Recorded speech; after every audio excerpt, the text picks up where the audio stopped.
United Airlines recently announced a controversial change to their loyalty program. The implications of this change are not just important for United's own program, but are indicative of a broader trend in the airline loyalty space. The trend is clearly focused on taking advantage of the lucrative credit card revenue associated with co-branded airline bank cards. The industry is shifting, and there are clear winners and losers depending on consumers' behavior.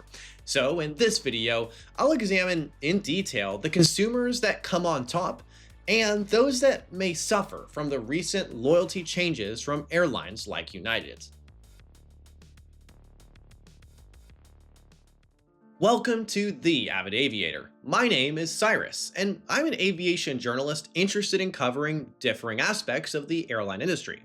The industry itself has seen marked shifts at certain points in history, whether that be the onset of the pandemic, the financial crisis, or even the aftermath of 9/11. But a new shift that's happening is not as obvious, and it's the one that's happening right now. This shift can be broadly defined as one in which airlines prioritize rewarding their most loyal customers, while leaving in the dust those that may travel less often or with several different airlines. The most obvious choice from many airlines that supports this theory is the devaluing of basic economy travel. But before I go into length on how United, American, or Delta have removed the ability to earn miles through basic economy, I do want to add an important caveat.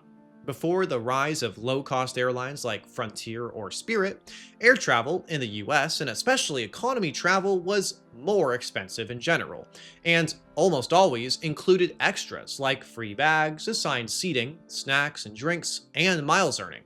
Basic economy in the US was offered by mainline carriers as a direct response to the low-cost model. So, of course, in order to reduce the cost and effectively compete against low-cost airlines, basic economy has some service reductions, but that hasn't always included the elimination of miles earned, because in comparison, Frontier and Spirit allow for miles earning, regardless of your class. But most customers of Frontier and Spirit aren't the most loyal customers in general, so earning miles on low-cost airlines has been a gimmick until more recently. The real shift with airlines like United occurred with the rise of the airline credit card. While some airlines like Delta have long had lucrative partnerships, not all airlines made it their business focus to offer miles earning credit cards. But with a recent shift in consumer behavior, making credit cards the most popular financing tool of our generation, airlines wanted to tap in. And tap in they have. US-based airlines are reported to have made upwards of $25 billion in revenue from credit cards alone in a single year, with profit margins frequently in the 30 to 50% range. This means that airlines are sometimes earning more money from their co-branded credit cards than from actual ticket sales. This really helps make light of why airlines are doing everything they can to get their loyal customers to get their card. So, United's recent announcement that non-card holders will earn 0 miles in basic economy is not that much of a surprise. In fact, Delta has operated under this standard for years.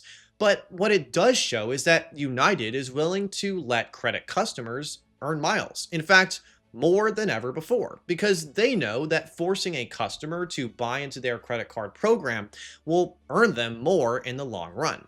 So if you want to earn miles on any US airlines at this point in basic economy, the credit card is a necessary aspect. Without it, you may earn little or no miles at all. Or choose the option of loyalty to one airline. Flexibility on loyalty is now becoming harder and harder, and is possible only for the most frequent of travelers. So, what do you think about this recent news from United? Will the realities of basic economy convince you to open a co-branded credit card? Let us know your thoughts in the comments down below. Also, if you've enjoyed this video, please do consider subscribing and hitting the notification bell, as well as giving this video a like. That being said, I also wanted to let you know quickly about some of the perks of channel membership. If you're interested in further supporting my work, you can do so, and in return get perks like earlier access to videos, recognition, and more. Besides that, thank you again for watching, and I'll see you in the next video.